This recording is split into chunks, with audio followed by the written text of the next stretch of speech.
E aí, beleza? Meu nome é Gabriel, seja bem-vindo. Você deve estar procurando aqui como fazer o superaquecimento e o subresfriamento. Eu estou aqui para apresentar como a gente vai fazer isso dentro de um chiller, especificamente uma CGAD da Trane. Vou deixar o manual no link da descrição. É só colocar aquele no Saiba Mais ou na setinha para baixo que vai estar lá o link bonitinho lá para você baixar o manual. Só de eu ter dado essa dica para você, eu não posso deixar de pedir para você se inscrever no canal, dar aquela joinha e botar lá no sininho, porque você vai estar sempre atualizado quanto a chiller e outros tipos de equipamento de refrigeração. E para falar de superaquecimento e subresfriamento é um assunto tão grande, tão interessante, que eu vou separar ela em 3 vídeos. Esse primeiro vídeo vai ser para o que interessa, você deve estar querendo só executar o serviço e como fazer o serviço, e vamos fazer isso tudo no quadro. O segundo, vamos dar uma namorada na termodinâmica. Você vai pensar que é um negócio chato, mas é um negócio bem interessante. E a terceira, eu vou apresentar mão na massa, mostrar fisicamente como a gente vai aplicar tudo que eu vou explicar agora direto no equipamento. Então, para você executar esse serviço, não esqueça de pegar um papel e caneta, um manômetro caso você precise, um sensor 5 ponta e uma tabela relação pressão e temperatura. No manual que eu vou colocar no link da descrição já tem a tabela de relação temperatura e pressão. Um ponto importantíssimo que eu não posso deixar de passar: para você tirar um super e um subresfriamento de forma ideal, você deve estar com o condensador e o evaporador limpo. Não pode estar entupido de sujeira, não pode ter pano, não pode ter nada que atrapalhe o fluxo, porque isso vai interferir no seu resultado. Então, antes de você executar esse serviço, você precisa fazer a limpeza. Você vai precisar da pressão de alta, pressão de baixa, temperatura da linha de líquido e a temperatura da linha de sucção. E para mais tarde eu já vou deixar aqui a fórmula separada. O superaquecimento é igual, bota entre parênteses, temperatura da linha de sucção menos a temperatura de saturação do evaporador. Beleza? Deixa aí separadinho.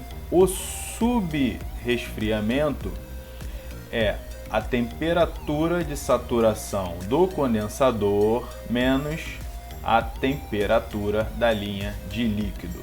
Isso aqui a gente vai ver no final. Então eu vou pegar um exemplo que eu tive no equipamento e apresentei lá no Instagram, porque tem lá no destaque, lá eu falo sobre super e subresfriamento assim, ó. No mesmo exemplo lá, eu estava trabalhando com um 407C, o refrigerante, e a pressão que estava apresentando para mim era um 227 PSI na alta e 49 PSI na baixa. A temperatura da linha de líquido estava 37,5 e a temperatura da sucção estava 11,8. Caso você não saiba onde tirar esses valores que eu estou apresentando agora, eu vou te mostrar aqui. Então, no ciclo de refrigeração, aqui nós temos o compressor, condensador, evaporador e válvula de expansão. Eu tenho um outro vídeo falando sobre isso com mais detalhes, mas vamos para o que interessa. O sensor da temperatura da linha de líquido está até com o nome separado aqui, ó, temperatura de líquido. É onde você irá colocar o seu sensor. O sensor, muita atenção, você tem que colocar na saída do condensador e no sentido inverso ao fluxo do refrigerante.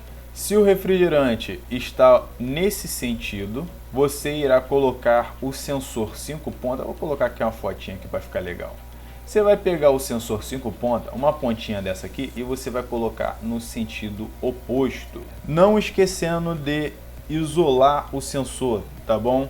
Você tem que colocar no sensor um isolante que cubra a tubulação e cubra o sensor encostado diretamente na tubulação do condensador, para que você não tenha interferência e não tenha uma leitura errada, beleza? E na temperatura Da sucção, você vai pegar o sensor 5 pontas com o mesmo princípio. Vai colocar no sentido oposto ao fluxo de refrigerante. O refrigerante vai estar vindo para cá e você vai colocar o sensor para cá. Não deixe de colocar um isolamento envolvendo o sensor para que não tenha interferência de temperatura e você não faça uma leitura errada. Então, nesse momento aqui, você vai tirar a temperatura da linha de líquido e aqui você vai tirar a temperatura da linha de sucção.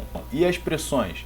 Você vai pegar, olha só onde está escrito aqui, está aqui escrito aqui, ó, o manômetro tem um pressostato de baixa e tem um pressostato de alta. Se você tiver um equipamento que tenha um display, ele já vai apresentar para você a pressão de baixa e a pressão de alta, e aí vai ficar mais fácil. Mas caso você não tenha esse display, você vai ter que colocar o seu manômetro de alta e de baixa nos respectivos pontos. Se você não tiver como pegar na pressão de alta direto da descarga, você pode pegar a pressão direto da linha de líquido, não tem problema. Então, voltando para o cálculo, nós já tiramos aqui o valor da pressão de alta, pressão de baixa, temperatura da linha de líquido, temperatura de sucção. Para trazer para a fórmula, a gente precisa fazer uma consulta na tabela em relação temperatura e pressão de refrigerante. Então vamos lá. Então aqui na tabelinha estamos trabalhando com o 407C. Você deve ter uma atenção especial ao 407. A tabela existe um diferencial. Se você ver aqui a tabelinha, você vai ver que para cada pressão que você encontra no equipamento, ele te dá a temperatura, a saturação de líquido e a saturação de vapor. Então você vai ter que separar a temperatura de acordo com o valor que você está tirando. Se for na sucção, você vai pegar o valor de vapor. Se for da linha de líquido, você vai pegar a saturação de líquido. Então vamos lá e fazer a conversão.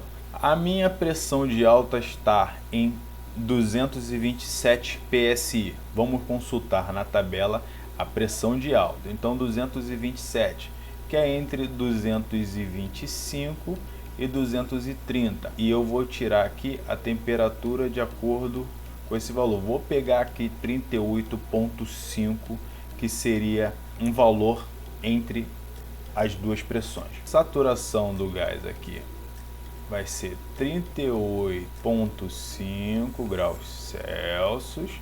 E vamos para a pressão de baixa lá na tabelinha, menos 7,8 na linha de líquido, só que nós estamos falando de vapor, tá?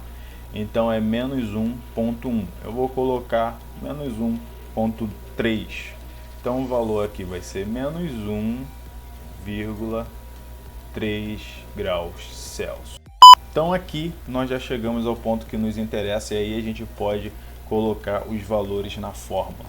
Vamos lá. Para o superaquecimento eu vou pegar a temperatura da linha de sucção.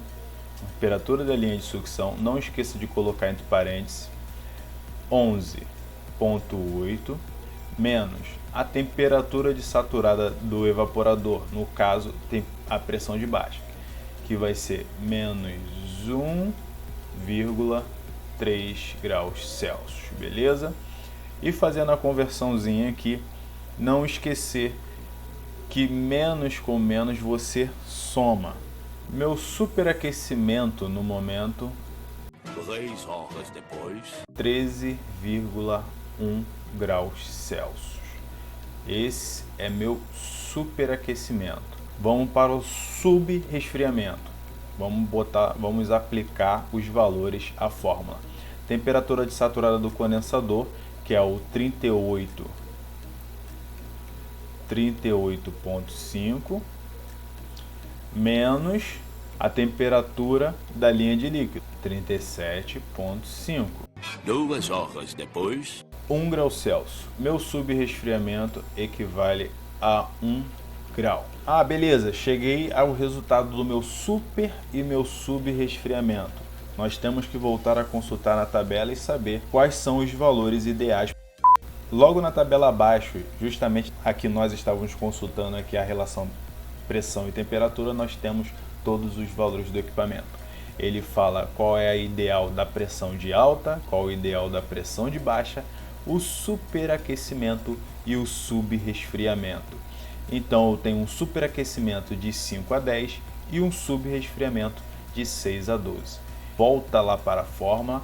Meu superaquecimento ideal deve ser de 5 a 10 graus Celsius e o meu subresfriamento de 6 a 12 graus Celsius. Então estamos vendo que o resultado do superaquecimento está acima do ideal e o subresfriamento está muito abaixo do ideal. Voltando para a tabela, não sei se você reparou que na tabelinha da relação pressão e temperatura existia uma outra tabelinha separada que era justamente sobre o super e o subresfriamento. Eu tenho um problema que o meu superaquecimento está muito alto e o meu subresfriamento está muito baixo. Então eu preciso diminuir o meu superaquecimento e eu preciso aumentar meu subresfriamento.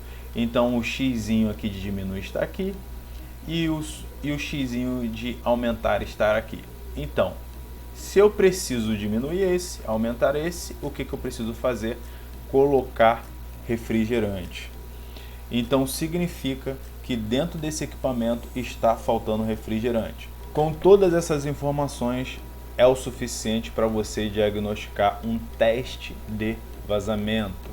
Lembrando que você já fez a limpeza no condensador, o seu evaporador não está com nenhum problema, você não tem problema na água, caso você esteja trabalhando com chiller, e aí sim você pode fazer um relatório explicando a necessidade do teste, embasado dos cálculos de super e subresfriamento. E tudo isso poderia ser simplificado, mas mega ultra simplificado se você tivesse isso aqui.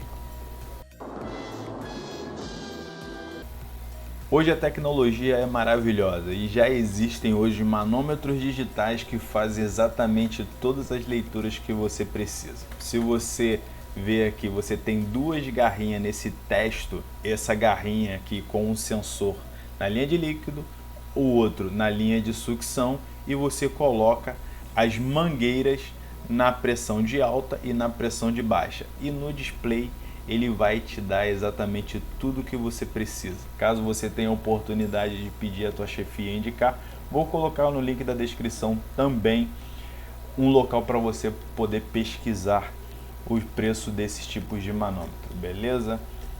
Espero eu ter ajudado e muito você tirar todas as suas dúvidas e bom serviço. Qualquer dúvida, escreva nos comentários abaixo. Não deixe de se inscrever no canal, não deixe de dar o joinha para fortalecer esse trabalho aqui, porque é muito difícil fazer vídeo no YouTube por causa da falta de tempo. Mas estamos aqui e a intenção é melhorar sempre. Bom serviço a todos e não esqueça de beber água.